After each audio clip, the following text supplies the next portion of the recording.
Tourism is big business. There's almost nowhere on Earth you can't go. But the ultimate destination may be 100 kilometers above your head. Space tourism visionaries are creating the next generation of holidays that are out of this world. The getaway of the future will be a trip to the stars. The opportunity to rocket far from the Earth. The 21st century spaceman could be you. This could be the ride of your life.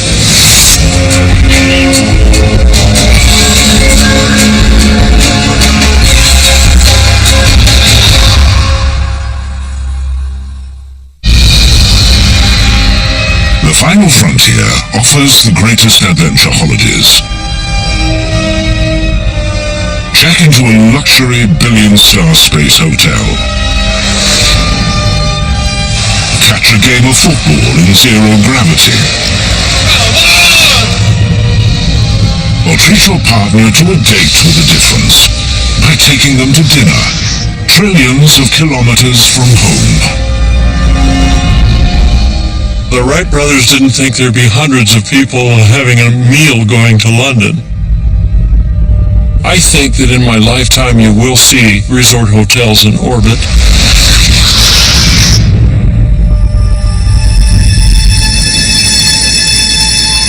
Stardate 2020. Your dream holiday starts here. Just $4 million buys a seat to fly a couple of 100 kilometers into outer space.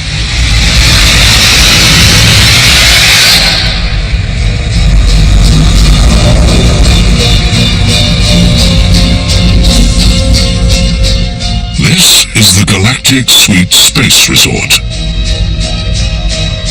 Your room is a super deluxe pod with zero gravity as standard. And this room comes with the most incredible of views.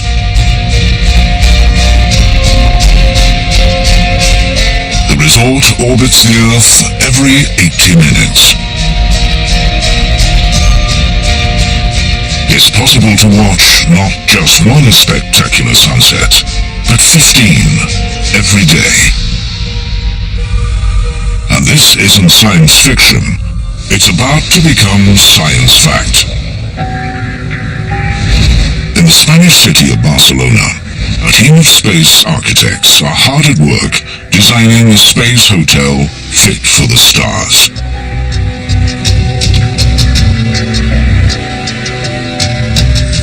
They're backed by a secret investor with $3 billion of cash to splash. And they're already taking reservations. O nunca se han hecho las preguntas o se ha diseñado. Never before has the space been designed for tourists. La confortabilidad tiene que ser otra. Where the comfort, needs and activities take on a different level of importance. Las actividades van a ser otras, ¿no? En ese momento nosotros queremos What's important to us is to be amongst the first that can do it. Que podamos hacerlo, ¿no? At his boutique hotel, Xavier plans a 3-bedroom deluxe suite. The hotel will travel around the globe at 30,000 kilometers an hour, 450 kilometers up. Xavier's even planned a holiday wardrobe for the space tourist. Check in and slip on a Velcro spacesuit. And you can attach yourself to a wall like Spider-Man. 38 wealthy wannabe space tourists have already booked their hotel rooms in outer space, even though the plans are still on the drawing board.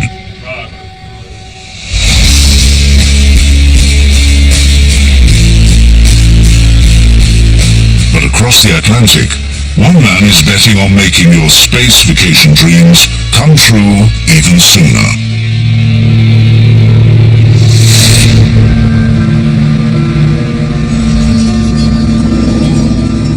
Just a few kilometers from the casinos, billionaire hotelier Robert Bigelow is taking the biggest gamble of his life.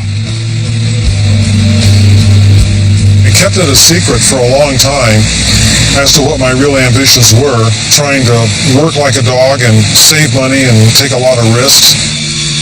Robert made his fortune in hotels. Now he set his sights a lot higher.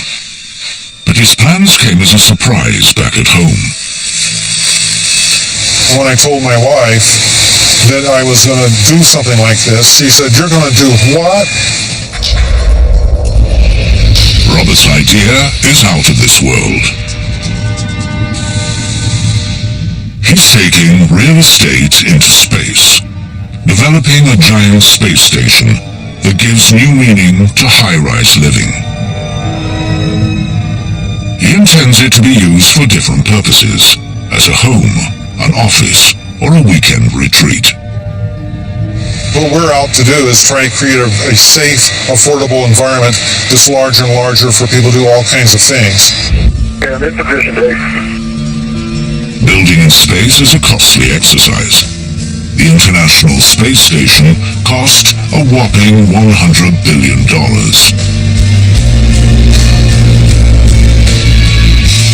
Robert needed a design that would be far easier to construct, and one that wouldn't break the bank to build.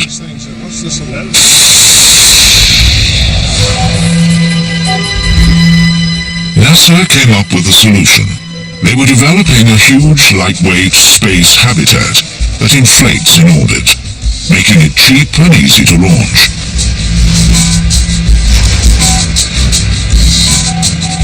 But when NASA's research costs spiraled, the project was scrapped.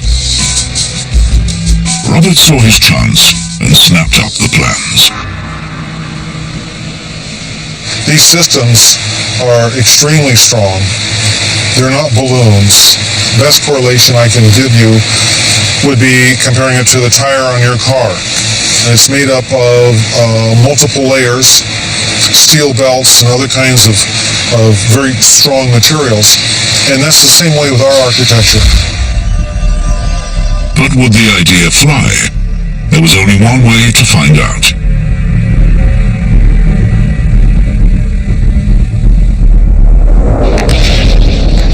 In 2006, Robert launched a prototype, hitching a ride on a Russian rocket. In my mind, I thought, there's going to be all kinds of things going wrong. We're going to fail. To everyone's amazement, not only did the station inflate, but it also managed to broadcast extraordinary live footage back to Earth. Biggest shock was, oh my God, what we're doing is working for real. It can't get any better than this. Now Robert is building the real thing, a full-size place in space. The launch party is planned for 2014, and the onboard entertainment promises to be spectacular.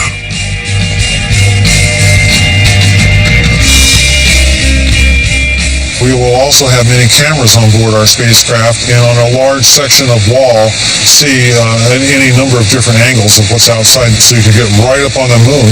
Even though you're only in low Earth orbit, you might have the moon right in your face.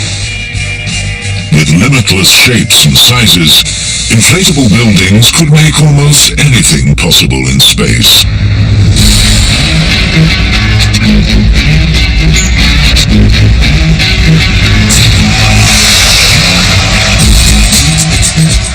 Imagine experiencing new sports that can only be played in the zero gravity of space.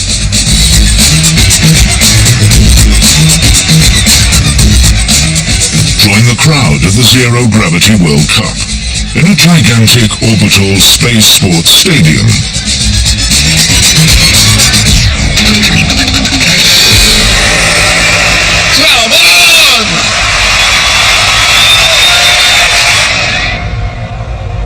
This is the dawn of a new era of space tourism.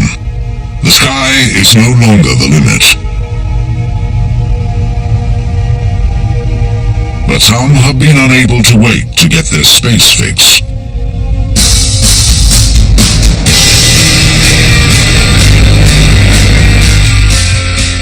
2006, Iranian-American entrepreneur Anousheh Ansari became one of the first space tourists. I believe that there is something inside us always attracting us to the night skies, maybe because we're made of stardust. She paid $20 million to take a holiday at the International Space Station and made a video of her adventure.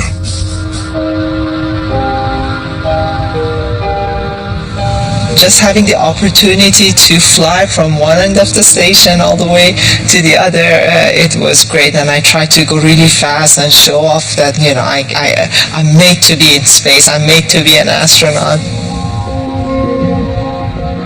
Everything on board was pretty relaxed, especially in the dining room. It's the only place that you're allowed to play with your food. Any simple task that you do on a daily basis, you know, brushing your teeth, drinking water, just eating can be fun.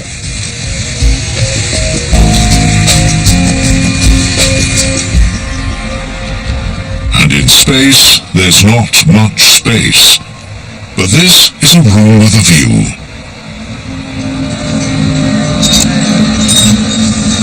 This is my sleeping bag right here, right by the best view from the world. And I can see the clouds, the earth rotating by, I see the curvature right there.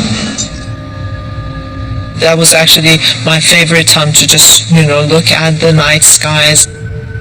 I felt like, you know, I could live in space forever. Anousheh's trip cost her a cool $2 million a night.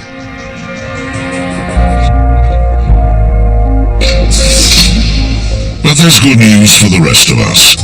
In your lifetime, you could be taking your own, more luxurious, affordable space adventure.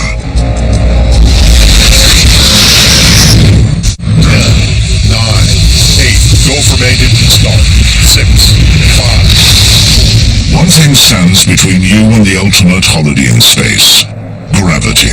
Space shuttle Atlantis. Mission name, crash dimension storing. To overcome it costs a fortune. $500 million per shuttle launch. The rockets use vast amounts of fuel, held in gigantic throwaway tanks. It's clear that for space tourism to take off, some clever thinking was needed.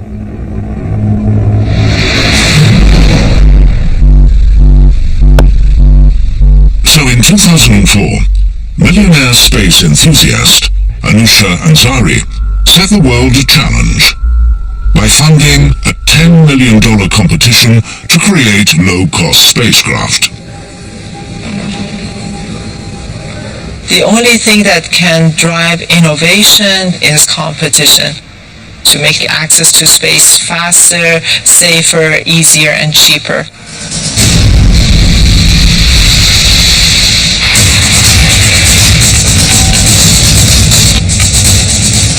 Teams from around the world took up her X Prize challenge.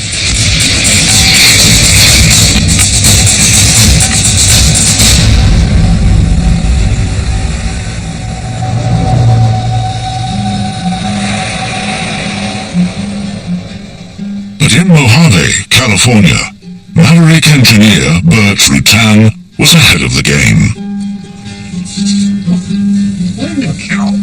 He was already working on a secret spacecraft.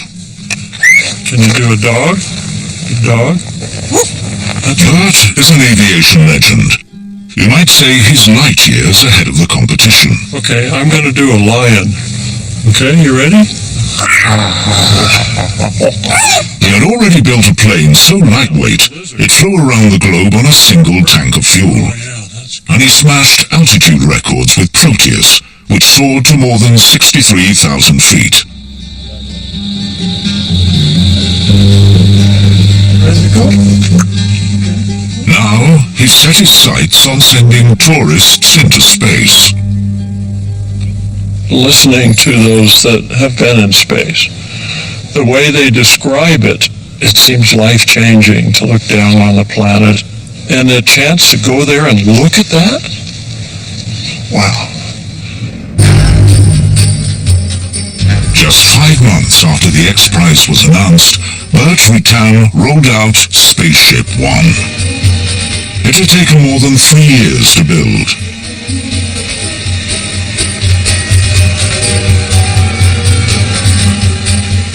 To escape Earth's gravity, Burt used an ingenious design, with not one plane, but 2. An aircraft would carry the space plane beneath its fuselage and release it at 50,000 feet to rocket into space.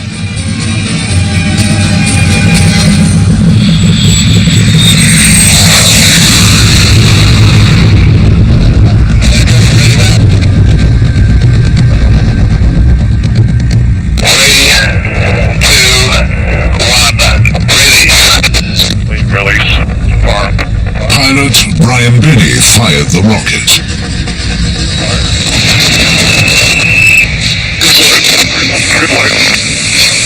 Holy! That was He narrowly missed a collision with the mothership. That's good though. 350, shutdown. Roger, shutdown. Within seconds, he had crossed the boundary into space, 100 kilometers above Earth. Well, it's really quiet up here. I'm gonna get the camera out. Roger that. Binney was able to take a few snaps for the album, from the first privately built spaceship to reach space.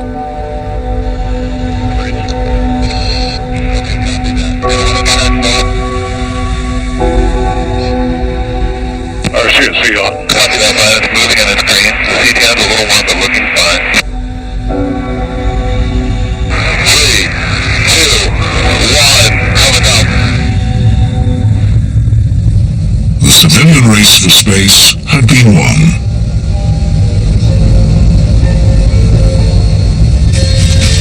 But for Burt, this was only the start of his dream.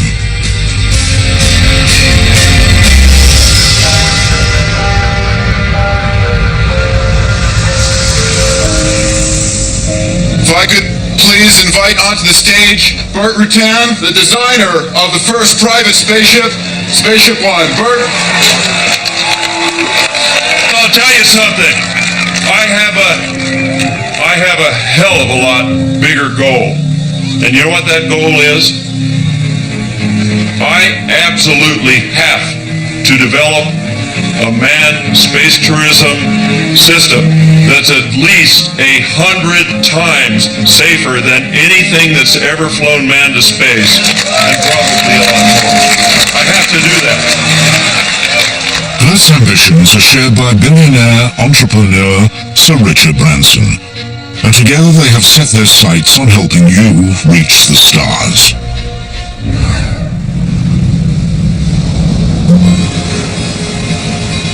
Thousands of kilometers away, at his private Caribbean island, Necker, Richard puts his mind to taking tourists into space.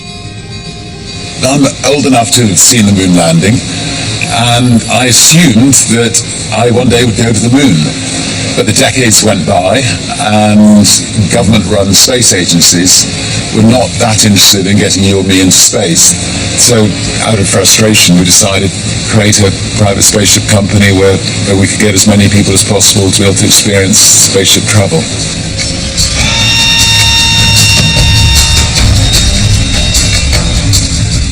This is Richard's dream, to use Burt Rutan's spaceship technology to take you on the trip of a lifetime.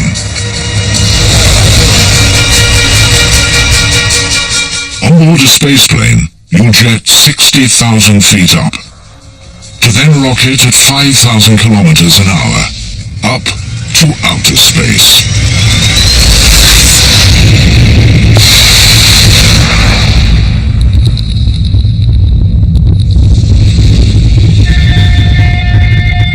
Pop your seatbelt and float in zero gravity.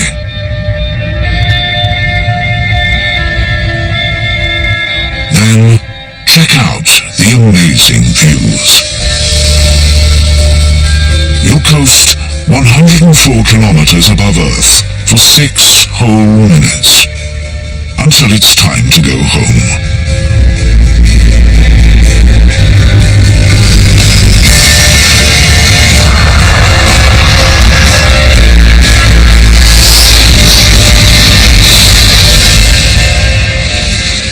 The spaceship will glide serenely back to Earth, and my guess is that quite a lot of them will be itching to get back up again. Today, rocketing to space isn't for the faint-hearted. Astronauts must train hard to prepare for launch day. They have to be super fit to handle the extreme force of gravity. 1, 0, booster ignition, and liftoff of Discovery. But Richard Branson's business banks on just about anyone being able to fly, regardless of age or levels of fitness. Something Dave Clark, who must find future passengers, is all too aware of. What if we had the spaceships and we had all these people signed up and then nobody was actually physically able to fly?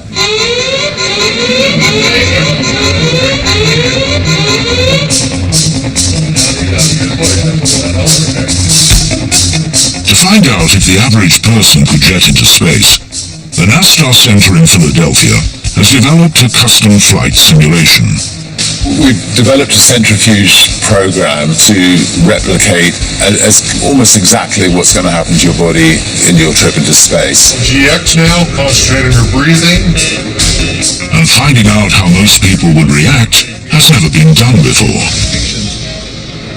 The data that they have on centrifuge is mostly from the military. These are the most healthy, perfectly proportioned, physical specimens of the population. These are Top Gun pilots, whereas we have people's kids, people, overweight people, older people. 75 space tourists, including Richard, have volunteered to go for a spin. They are about to discover what 5,000 kilometers an hour feels like.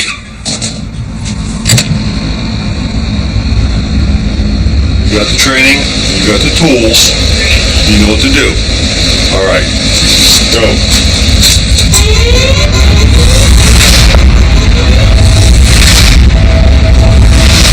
You're at Mach 2, climbing at 80,000 feet.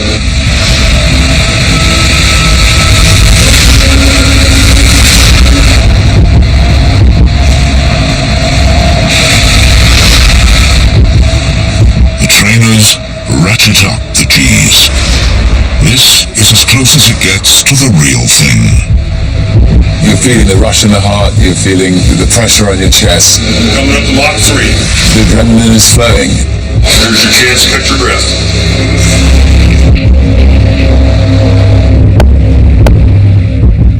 Thank you very much. Richard, tell us, what was it like? It was wonderful. I mean, it's so important to go through that so that when you actually go into space, you can just lie back and enjoy the whole experience and not be worried about, is your body going to cope? Richard sails through the test. But will the oldest volunteer, scientist Professor James Lovelock? He's 91 years old, and he's hoping he too will be able to fly to outer space. Space tourists will feel the power of G-forces. During takeoff and landing, the heart struggles to pump blood to the brain. But with training, it is possible to avoid the dangers. By squeezing your leg muscles, you can improve blood flow, making for safer spaceflight.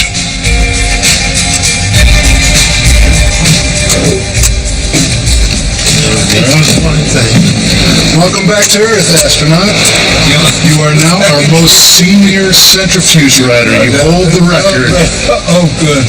All 75 wannabe space tourists pass with flying colors, proving it is possible to fly into space, whatever your age or condition. Did well. Did well, James. The G-forces are quite brief. The centrifuge has now shown that really anybody can do this flight. Stephen Hawkins is planning to go into space with us. He'll be able to put up with it. James Lovelock, the environmentalist, he's going to go into space with us. Now, it's just a case of saving up to buy your ticket for $200,000. You know, we've got to try to come up with clever ways of getting that price down and down and down. Every $10,000 we can get it down opens the market up that much more. And I think 50 years from now, hopefully literally hundreds of thousands of people will be able to afford to go into space. Richard Branson had the vision to turn space into the ultimate tourist destination. Now, all he needed was a spaceship.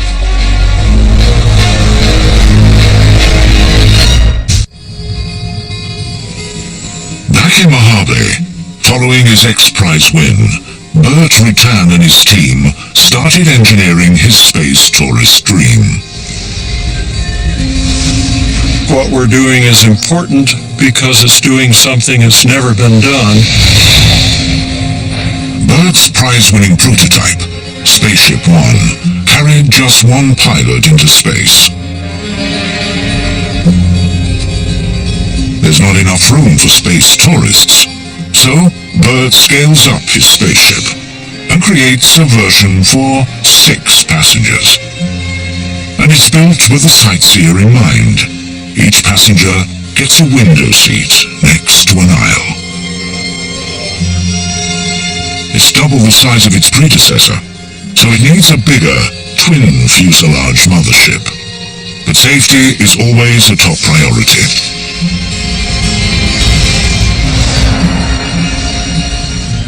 We can't achieve the level of safety that you do with modern airliners because they've had 7 decades of maturity. However, I do feel that to fly the public, this should not be looked at as a dangerous adventure. But modern airliners don't have to re-enter our planet's atmosphere. Anything speeding towards Earth tends to burn up.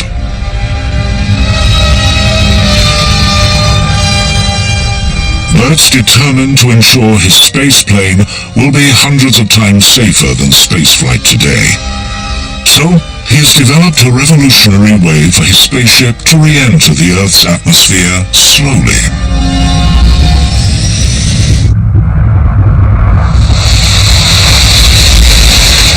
The spaceplane's wings pivot 65 degrees.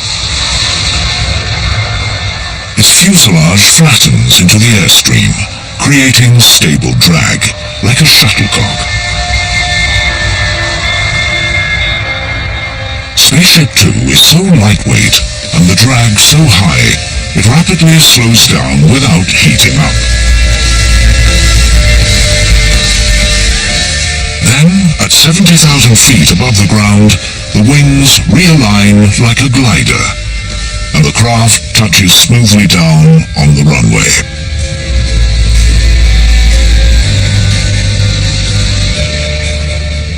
My solution was to find the very safest way to land a manned spaceship.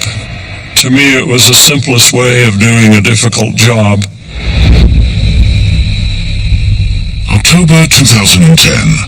It's taken 5 years to develop Spaceship Two. Today, she's leaving the hangar for her maiden voyage. At Mojave Spaceport, there is only one question on everyone's lips. Will she fly? Richard and Burt have gambled their reputations, and a small fortune on the odds that she will. They are about to find out.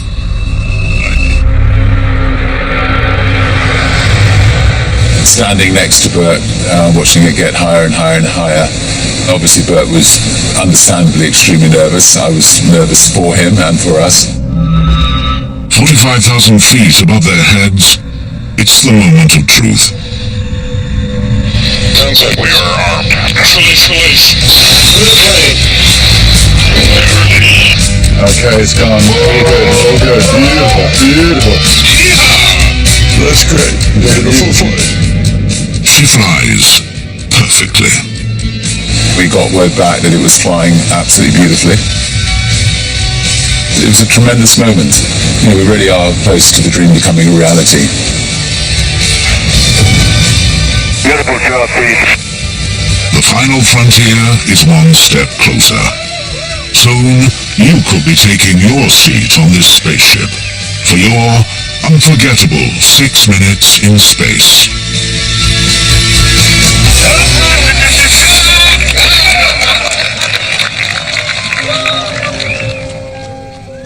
But for these stargazers, this is only the beginning.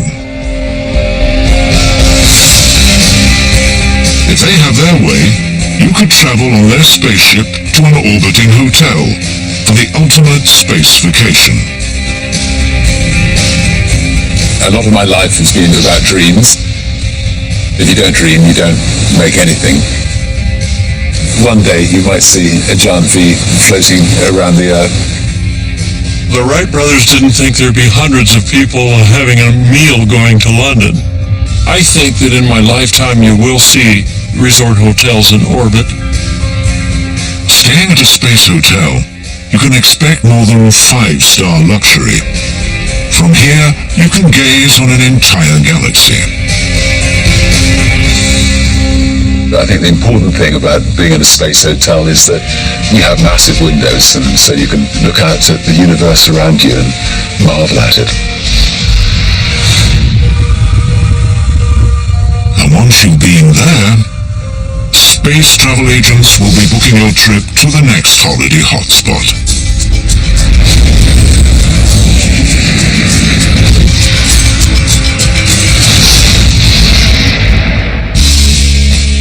Have you ever gazed up at the moon tracking across the night sky and wondered what it might be like to visit, to fly over its craters or take a walk across the lunar landscape?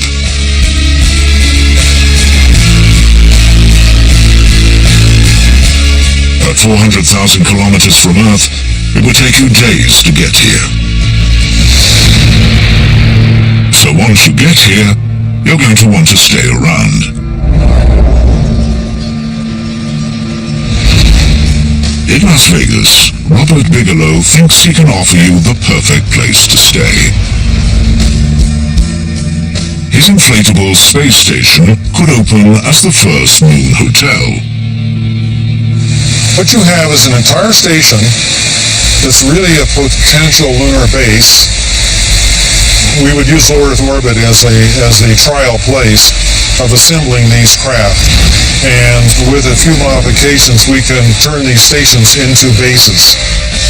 Once you land here, Hotel Moon will offer the latest in cosmic comfort. This is one resort where they really will have thought of everything, including the breakfast buffet.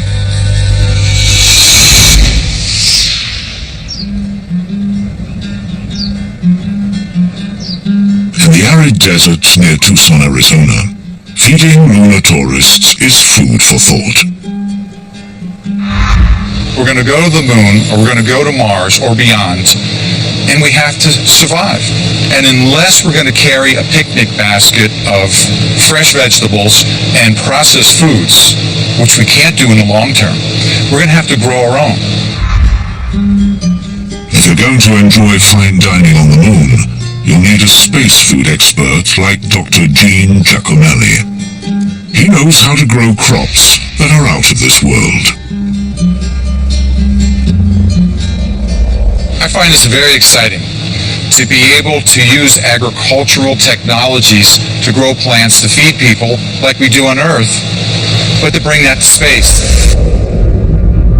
On Earth, our atmosphere filters out dangerous solar radiation that would otherwise wipe out crops, rainforests, and woodlands.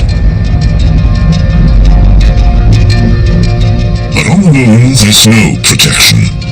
For crops to survive, a greenhouse would have to be shielded.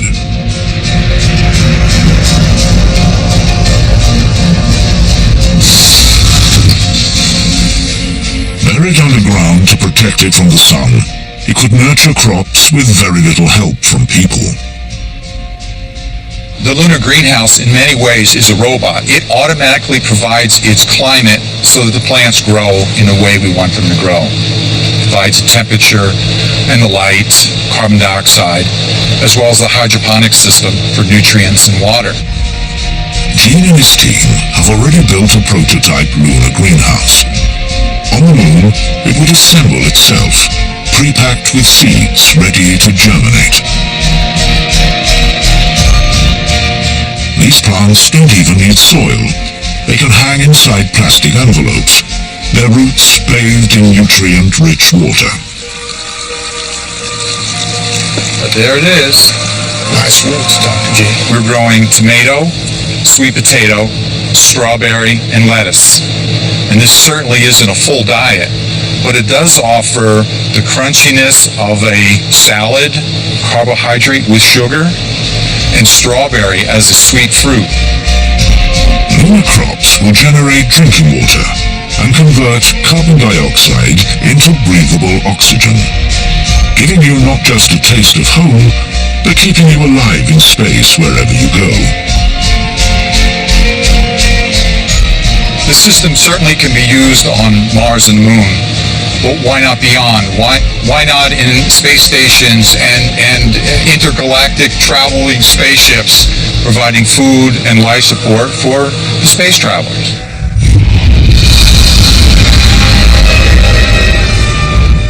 Getting to Mars on today's rockets depends on planetary alignment.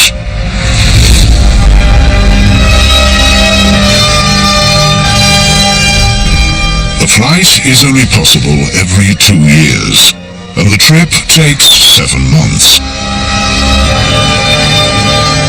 Once there, you wouldn't be able to set off for home until Earth realigns again, 18 months later.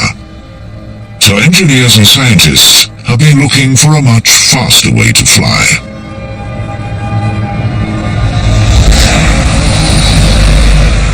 Houston, Texas. Behind these shops, in a seemingly bland warehouse, a multi-million-dollar experiment is underway that could put Mars on your space trip itinerary.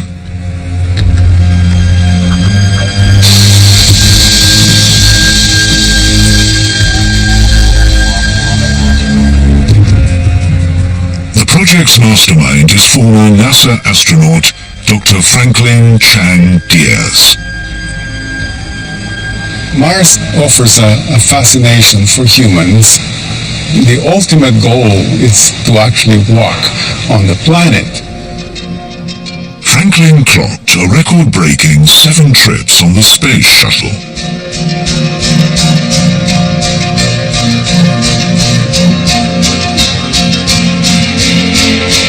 As the wheels touched down on his final NASA mission in 2002, his need for speed grew. He needed a faster set of wings. Right off the bat, we know that we need something entirely different, something that would get us to speeds that are maybe 10 times faster than what we could do today. Scrapping conventional thinking, Franklin throws away the rulebook and works out what the problem with speed boils down to. The fundamental issue of rocket propulsion is that you want the exhaust to be very hot, and the hotter the better. So, Franklin cooks up a revolutionary new rocket engine. It's powered by one of the hottest things known to man, plasma, and is about to be fired up inside this vacuum chamber. The rocket is powered by hydrogen gas, which when heated turns into pure plasma.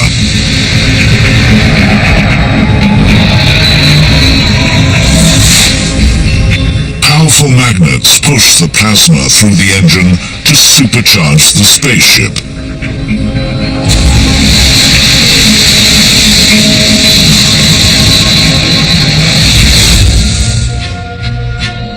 Plasma is so powerful, you could jet around 4,000 kilometers in a minute and rocket to Mars at 200,000 kilometers an hour, slashing a 7-month flight to just 39 days. With 2 weeks rest and relaxation when you get there.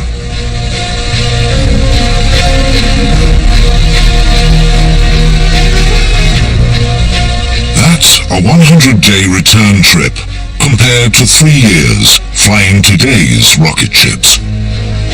All my life I've dreamed about going to Mars and beyond. Space is like a drug, once you get hooked, you don't want to give it up.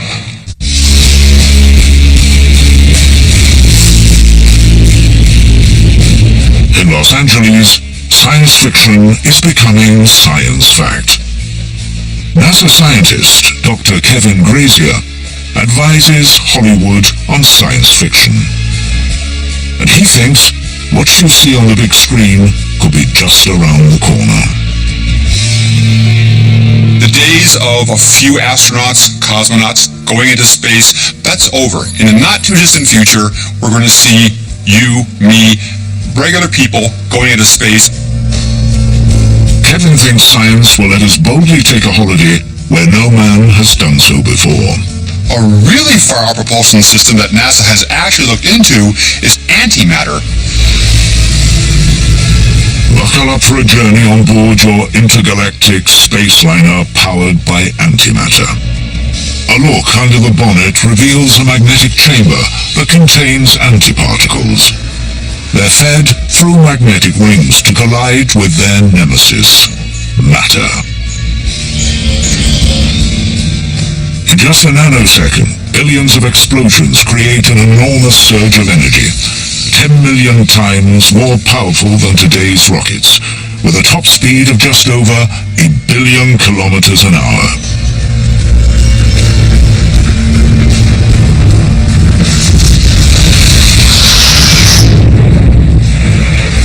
Distances to the planets are puny compared to the distances to the stars and galaxies beyond. If we're going to go to places further than our solar system, we're going to have to speed things up quite a bit. Enter wormholes. Even flying at light speed to our nearest major galactic neighbor, Andromeda, gives new meaning to long haul. It's a 2.5 million year flight time. So if you're going to cruise beyond the Milky Way, you're going to need a serious shortcut. The name wormhole comes from an apple. Imagine a worm on the surface of the apple who wants to get to the other side. He can do it one of two ways. He can walk all the way around the outside, or he can chew through the middle. The second is a lot shorter, and that's the basic principle of a wormhole. If we could bend space-time, we could create a wormhole, a time-saving tunnel that connects two places trillions of kilometers apart. Wormholes might already exist and could become your intergalactic freeways to mind-boggling vacations.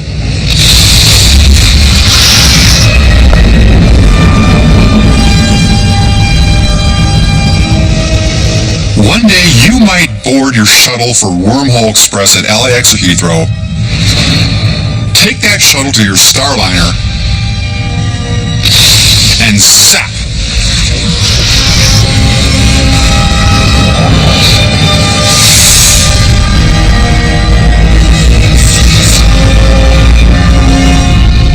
Do you fancy a vacation trillions of kilometers from Earth?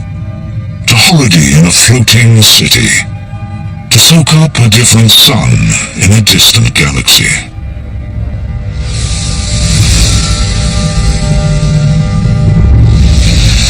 In the future, we may think nothing of traveling throughout the universe. By having fun in space, tourists could create unimaginable new inventions that would reshape our world. Just as the home computer was initially used for simple gaming, it's now the bedrock of our everyday lives. The people that will be flying in commercial space flights are allowed to be creative. There's going to be 2 or 3 people that come up with something that's called a breakthrough. And all of a sudden, commercial space travel will look completely justified rather than look at, well, these are just joyrides. Space tourism could take us all to new places and might ultimately ensure our survival. Earth is the cradle of humanity, but one shouldn't remain in the cradle forever. Single-planet species don't last. Ask a dinosaur. Pushing out beyond Earth's orbit will truly become a space species. I cannot envision all of humanity remaining on this planet. Humanity's destiny is in space. It's not a matter of if the commercial space industry will take off, but when. It was just over 100 years ago that the Wright brothers flew their first airplane, and now we don't think a thing about jumping in an airplane and flying across the continent or across the largest ocean. Today's commercial space pioneers who are just tickling the edge of low Earth orbit are today's Wright brothers.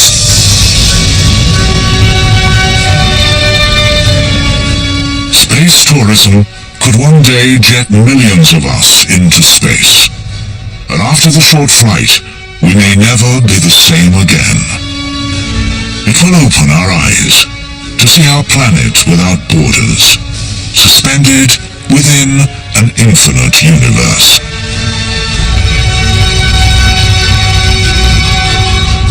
And perhaps one day Earth will no longer be home.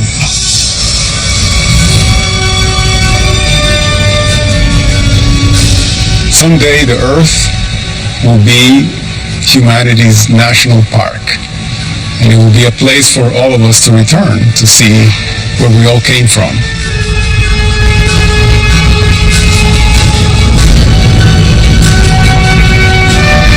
Don't miss JFK The Lost Bullet, a brand new take on one of the 20th century's greatest mysteries. Wednesday